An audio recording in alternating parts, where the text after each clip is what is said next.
In a quaint village nestled in the rolling hills of England, there stood a centuries-old cottage known as Greystone. This charming yet eerie dwelling was shrouded in tales of unexplained occurrences and unsettling legends, whispered about by the village elders. The story of the Greystone poltergeist, which unfolded within these ancient walls, soon became a legendary tale in the village. For years, the cottage remained uninhabited until the Dawson family, a cheerful and unsuspecting lot, moved in. Initially, life in Greystone seemed peaceful. However, it wasn't long before peculiar events began to occur. Subtle at first, these occurrences included objects moving on their own, inexplicable cold drafts in closed rooms, and an eerie sensation of being watched. The Dawsons tried to dismiss these incidents, attributing them to natural causes like the wind or the settling of the old house. As time passed, the strange phenomena intensified. Doors slammed shut without any apparent reason, and heavy footsteps echoed through the empty halls. Emily, the Dawsons' daughter, began to see a shadowy figure lurking in the corners of the rooms. Their family dog would bark at seemingly empty spaces, and lights flickered without any logical explanation. These events slowly turned the once skeptical Dawsons into believers, filling them with a sense of growing dread. The true nature of the haunting revealed itself one chilly evening. The family was gathered in the living room when suddenly, the house was filled with loud, unexplainable bangs. Furniture began to move across the room as if pushed by invisible hands, and the air turned icy cold. Overwhelmed with terror, the family huddled together, helplessly watching the chaos that enveloped their home. In this moment of turmoil, Emily, who had remained strangely calm, revealed a startling claim. She believed she could communicate with the spirit causing the disturbances, a young boy named Thomas, who she said had once lived in the cottage. According to Emily, Thomas was desperately searching for something he had lost and was consumed by anger and confusion. Determined to bring peace to their home and to Thomas's troubled spirit, the Dawsons embarked on a mission to uncover the boy's mysterious past. After extensive research and consultations with village historians, they uncovered a tragic story. Thomas had lived in the cottage over a century ago and had met an untimely death after losing a precious family heirloom. Guided by Emily's communication with Thomas's spirit, the family searched the cottage and eventually discovered an old hidden locket buried within one of the walls. The discovery of the locket marked a turning point. Almost immediately, the oppressive atmosphere in the house lifted. The chilling coldness receded, and the unsettling presence that had haunted them vanished. Emily shared that Thomas's spirit had found peace, knowing that his cherished possession had been found and remembered. The Dawsons continued to live in Greystone Cottage, now a peaceful and disturbance-free home. The story of the Greystone poltergeist, with its blend of historical truth and mysterious elements, became a fascinating and much-discussed legend among the villagers. The cottage, once a symbol of fear, transformed into a beacon of closure and tranquility, standing as a reminder of the enigmatic and often unseen world that surrounds us. In the serene heart of a tranquil town, cradled by venerable oaks and the gentle whispers of the wind, stood the esteemed Eldridge Academy. This illustrious school was not only celebrated for its scholastic achievements, but also shrouded in a veil of mystery due to the enigmatic Eldridge poltergeist. The origins of this spectral tale trace back several years when the Academy's students and staff began witnessing unexplainable phenomena.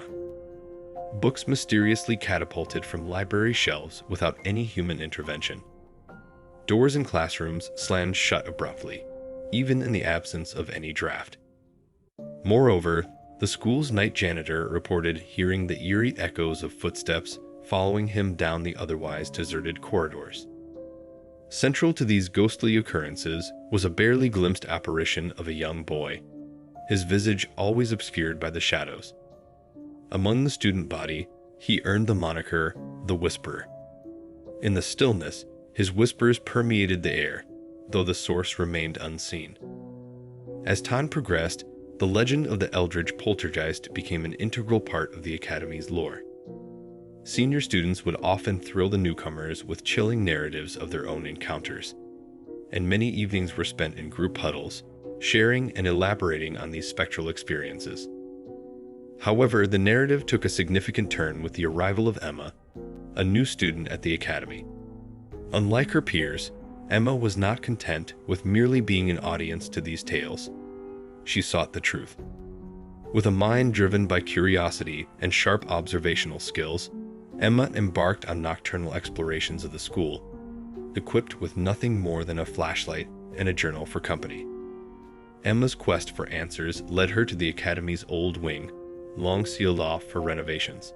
In the dimly lit hallways, she discovered a concealed room, its entrance creaking open to reveal a space seemingly frozen in time. The room was adorned with dusty plaques and age-old photographs. Central to this forgotten chamber was a desk, upon which lay an open diary. The diary belonged to Thomas Eldridge, a student who had attended the academy a century earlier. Emma, absorbed in the diary's pages, learned about Thomas's isolated and unnoticed life at the academy. An orphan, Thomas often felt invisible, his pleas for attention lost amidst the bustle of school life. His diary was a heartfelt chronicle of his deep yearning to be acknowledged and to belong to the school he held dear. Moved by Thomas's story, Emma shared her discovery with the academy's faculty.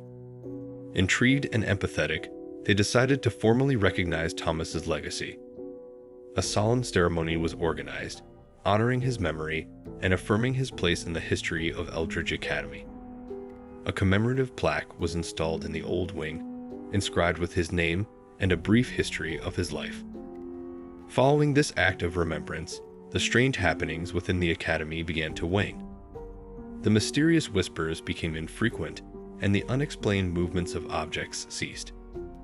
It appeared as though Thomas's spirit had finally received the recognition it had longed for and could now rest in peace. Eldridge Academy continued to thrive, its corridors now free from the spectral presence. Emma was celebrated for uncovering the truth behind the Eldridge poltergeist, fostering a new appreciation for the legends and stories that intertwine with our existence. Thus, the tale of the whispering halls of Eldridge Academy evolved from one of eerie mystery to a narrative of understanding and empathy. It stood as a poignant reminder that sometimes the key to tranquility for a restless spirit is simply to be heard and remembered. This story of compassion and revelation became a cherished part of Eldridge Academy's rich tapestry, forever altering the way its history was recounted and remembered. In the small, bustling town of Sturbridge, Massachusetts, stood an old Victorian house known for its striking architecture, and more notably, for its mysterious disturbances.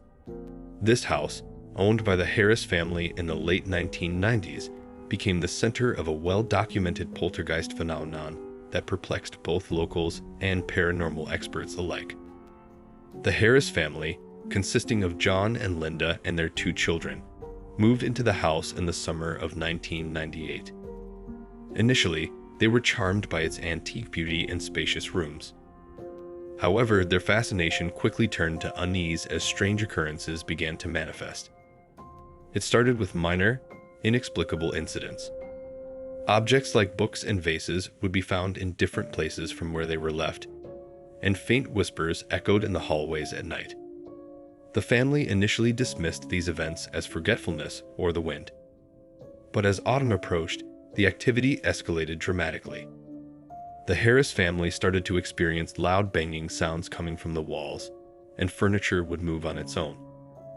Doors would slam shut forcefully, and on several occasions, Linda and John witnessed kitchen utensils levitating before crashing to the ground. Their children spoke of seeing shadows moving across their rooms at night, and the family dog would often growl at empty corners. Seeking answers, the Harris family reached out to local paranormal investigators. A team led by Dr. Emily Porter, a well-known figure in the field, conducted a series of investigations in the house. They set up cameras and audio equipment, hoping to capture evidence of the unexplained activities. The most compelling evidence came one night when the cameras recorded a chair moving across the dining room floor entirely on its own. The audio equipment picked up unexplained knocking sounds and a low, indistinct murmuring. Dr. Porter and her team could not find any scientific explanation for these phenomena. As the investigations continued, a possible explanation emerged. Historical research revealed that the house was built on the site of an old mill that had burned down in the late 1800s, tragically claiming several lives. Dr. Porter hypothesized that the poltergeist activity might be related to this tragic event, perhaps restless spirits connected to the old mill. With this new understanding, the Harris family, along with Dr. Porter, conducted a series of sessions aimed at communicating with the spirits and helping them find peace. These sessions were a blend of traditional spiritualist practices and modern paranormal techniques. After several weeks, the disturbances began to decrease. The eerie atmosphere that once permeated the house started to lift, and normalcy began to return. By the time winter arrived, the house was calm, and the mysterious occurrences had ceased. The Harris family continued to live in the house, now free from the unsettling events that had once plagued their daily lives. The story of the Sturbridge poltergeist, as it came to be known, remains a significant case in paranormal studies, often cited in discussions about poltergeist phenomena and the intersection of history and the supernatural. The house in Sturbridge stands to this day, a quiet testament to its mysterious past and the unexplainable events that once occurred within its walls. In a quiet rural town, an ominous structure known as Greenwood Sanatorium stood on its outskirts. It had a sinister reputation that spanned over a century, with rumors of a malevolent poltergeist haunting its abandoned halls. Built in the late 1800s to treat tuberculosis patients, the hospital had witnessed a transformation into a psychiatric facility as medical advancements progressed. Dark tales of abuse, neglect, and experimental treatments had shrouded its history, and former patients spoke of objects moving on their own, disembodied voices, and shadowy figures in the night. In the early 2000s, a group of paranormal investigators, including myself, decided to explore Greenwood Sanatorium. Armed with cameras and recording devices, we ventured into its decaying interior, where equipment malfunctioned and cold spots followed us. Whispers filled the air, eluding our recording devices. The climax of our investigation occurred in a room at the center of spectral activity. Our cameras captured objects moving and unexplained voices. A chilling gust of wind enveloped us as a chair levitated and crashed against a wall. Despite our fear, we couldn't deny what we had witnessed. Greenwood Sanatorium was undeniably haunted by a powerful poltergeist. Years later, I still reflect on that night, a reminder of the mysteries concealed within abandoned places and the enduring power of the unknown. Greenwood Sanatorium's grim legacy continues to captivate those who seek the truth.